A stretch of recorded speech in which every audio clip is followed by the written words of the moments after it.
भगवान ने कहा बुआ तू भी मांग ले जो तो मांगना है। कुंती मैया ने हाथ जोड़े और कहा लाला मुझे देना चाहता है ना कि हाँ बुआ तू भी मांग ले। कहा मांग चाहिए कि भैया मोको दे तू दुख। भगवान कह रहे बुआ तेरी बुद्धि उद्धि खराब है गई, क्या मांग रही है तू दुख कि नहीं लाला मोको दुखी चाहिए।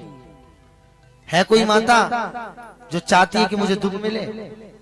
सब चाहती है सुखी हो जाए, बढ़िया गाड़ी फॉर्च्यूनर आ जाए, 10 मंजिल मकान बन जाए, छोरे को ब्याह है जाए, छोरी अपने ससुराल पहुंच जाए, फिर भैया हम किट्टी पार्टी कर लेंगे समय भी मिल जाए। हाँ सब यही चाहते हैं, कोई नहीं चाहता कि हम दुखी हो। पर भैया माता कुंती चाह रही है कि मैं दुखी हो जाऊं। क्यों? ध्यान देना इस प्रसंग पर आप विशेष। माता कुंती क्यों चाह रही है कि मैं दुखी हो जाऊं? क्यों चाहती है? भगवान ने पूछा बुआ ऐसी क्या बात है गई जो तुम दुख मांग रही हो? कि लाला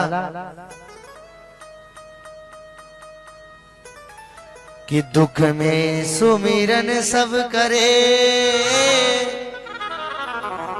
और सुख में करे न को।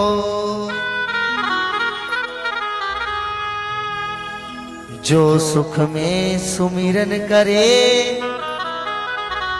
तो दुख काहे को। लाला दुख में सब याद करते हैं पर सुख में कोई याद नहीं करता। अगर सुख में ठाकुर जी को लोग याद करने लग जाए तो दुख उसके जीवन में आएगा ही नहीं। प्रेम से कहो राधे राधे। दुख नहीं आएगा।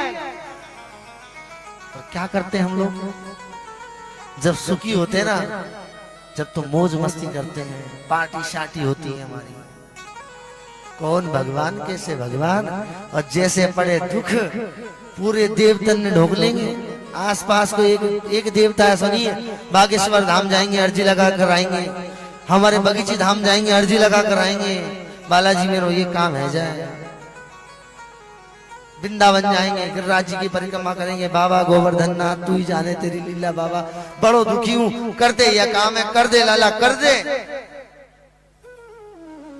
और जैसे काम हो गए फिर भूल गए। अरे भाई बड़ी टेढ़ी बात है ये। इसीलिए कवियों ने कहा अगर दुख सुख में सुमरन कर लोगे तो दुख आएगा ही नहीं आपके पास। भगवान कह रहे हैं बुआ तेने जन्म से दुख उठाया और आज भी तो दुखी मांग रही है कि हाँ लाला मुझे दुखी चाहिए। एक नजर डालो आप माता कुंती के चरित्र पर। राजा के यहां पैदा हुई, ऋषि ले गए,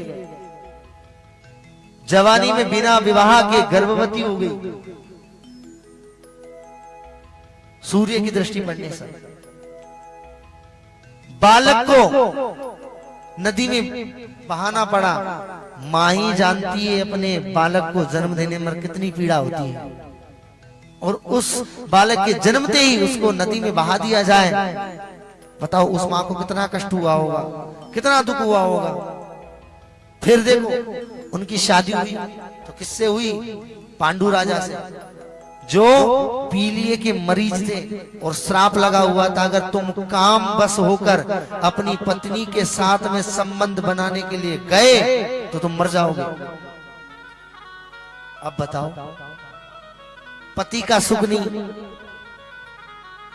स्त्री के लिए सबसे बड़ा सुख होता है पति का सुख। अगर उसको पति का सुख नहीं मिले ना तो उसके संसार के सारे सुख उसको फीके लगते हैं। कुछ हो या ना हो पर पति का सुख हो। अब बताओ पीलिए का मरीज पति का भी सुख नहीं, श्राप अलग लगा हुआ, तो ये भी एक दुख हो गया। एक दिन छोटी रानी काम बस होकर राजा पांडु के पास जाते हैं, काम के बस गए, रमन करने लगे और मृत्यु हो गई। तो भरी जवानी में विधवा भी होगी, सबसे बड़ा दुख विधवा का। बुढ़ापे में विधवा हो जाए तो चल जाता है, पर जवानी में विधवा होना बहुत ज्यादा भयानक दुख आ जाना है। जवानी में विधवा होना। अब तो दोबारा विवाह कर देते हैं, पर पहले एक ही बार फेरे होते थे। अब तो 4 बार लड़की की शादी हो जाती है, पता ही नहीं चलता। एक बात बताना चाहूंगा माताओं, ध्यान देना उस बात का। कन्या का दान केवल एक बार ही होता है, और दान करने के बाद में अगर आपने उस दान को वापस ले लिया तो आपको नरकों में जाने से कोई नहीं रोकेगा। या तो आप दान मत करो, और दान कर दी तो फिर उसको वापस नहीं ले सकते आप। ये आपके लिए बहुत बड़ा पाप बन जाएगा। इसलिए अगर हमने कन्या का दान कर दिया तो चाहे हमारी बेटी को सुख मिले चाहे दुख मिले, फिर कोई कॉम्प्रोमाइज नहीं होगा। फिर भाग्य उसका। अरे सुख दुख को हम क्या निर्धारित करेंगे? राजा जनक ने तो राम जी को देखा था, सीता दी थी जो अयोध्या के राजा बनने वाले थे राम, पर दुख था किस्मत में, तो सीता को 14 वर्ष वनवास जाना पड़ा राम जी के साथ। गई कि नहीं गए? बोलो, गए ना? फिर बताओ, अब जनक जी माता पकड़ के बैठ जाए, भैया मेरी बेटी तो गई, जंगल में गई, बुला लूं क्या वापस? मैंने तो बढ़िया राजा के घर में दी थी। तो माताओं, चाहे सुख मिले चाहे दुख मिले, वो आपकी बेटी का भाग्य है। एक और बात, सबसे बड़ा हाथ माता का ही है आजकल घर बिगाड़ने में। अपनी बेटी का घर अगर कोई बिगाड़ रही है तो उसकी मां बिगाड़ रही है। क्यों? काम से फ्री हुई बेटी 4-4 घंटे फोन पे लग रही है। बेटी तूने क्या बनायो, कैसे बनायो? सास ने कछु कही, ससुर कुछ बोले, अरे बूढ़ो सो है बर्बाद हो रहा है बेटी तू मत सुनो कर। ये फोन जो बनाया है ना, बहुत गलत चीज बन गई, बहुत गलत चीज ये फोन। नहीं तो पता ही नहीं चलता था बेटियों को कि क्या हो रहा है मायके में, क्या हो रहा है। अब मायके वालों को नहीं पता चलता ससुराल में क्या हो रहा है। पर अब तुरंत जरा सा पति ने कुछ कह दिया, मम्मी ये ऐसे कह रहा हूं, मोते लड़ रहे हो, कोई मार के दूर रहे है। मैया कह देती है, बेटी आ जातो तो घर, तेरे भैया है भेज रहा हूं ले बेगू, आ जातो तो मत रहे। अब ये बताओ, मैया ही कह रही है ना, अब घर कौन ने बिगाड़ा? अरे भाई, आपका पति परमेश्वर है, अगर पति आपको नहीं बोलेगा तो किसको बोलेगा? किसको बोलेगा? पड़ोसन से जाके बोलेगा भैया, पत्नी को तो बोलेगा, घर वालों को तो बोलेगा।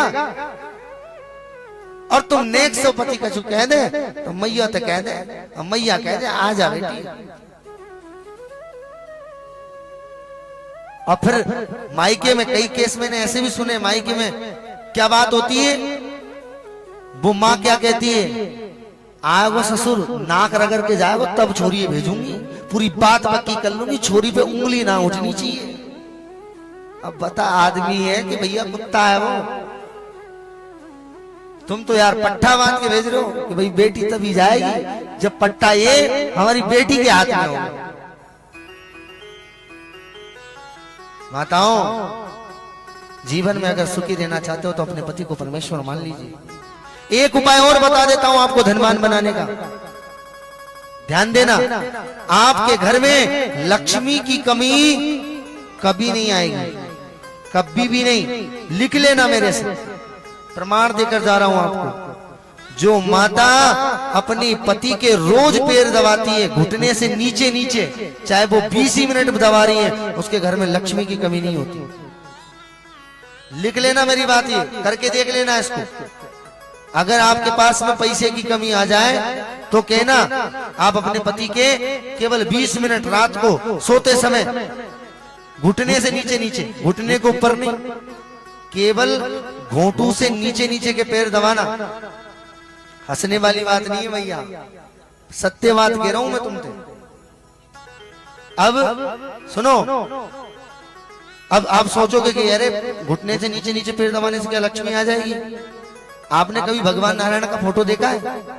शेषनाग में लक्ष्मी जी क्या कर रही है? दबा रही है कि नहीं? फिर स्वयं लक्ष्मी नारायण के पैर दबाती हैं। क्यों? क्योंकि लक्ष्मी को सामर्थ्य तभी मिलता है धन देने का जब वो नारायण के चरण दबाती है। आप करके देख लेना।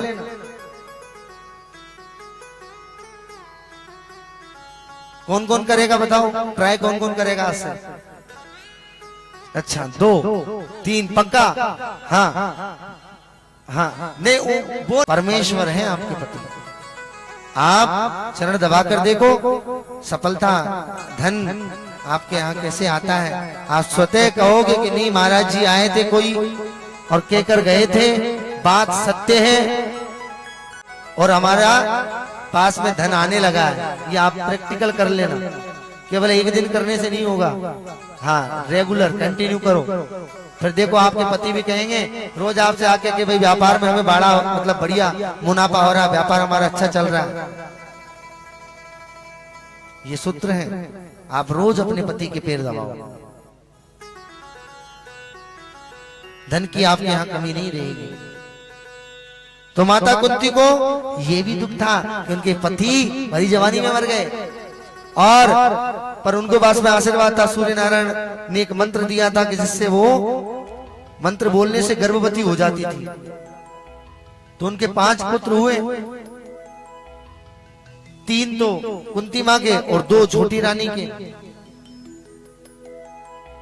अब भैया इनको मारने के लिए घर के दुश्मन बाहर के नहीं, लाक्षा ग्रह में जलाने का प्रयास किया, सब जगह उनको मारने का तो प्रयास किया। अब बता कितना दुख है। माता कुंती को जन्म से लेकर दुखी तो दुख देखा है उसने, फिर भी देखो माता कुंती क्या मांग रही है? दुख, दुखी मांग रही है। ऐसा नहीं कहा कि मुझे सुखी कर दो, दुख मांगा है। भगवान कह रहे बुआ तेने बचपन से दुख उठाया है, अभी भी का तेरो ये दुखते पेट ना भरो। तो कुंती बुआ ने बड़ी सुंदर बात की है, ध्यान देना कि दुख में चोट खाए ना होती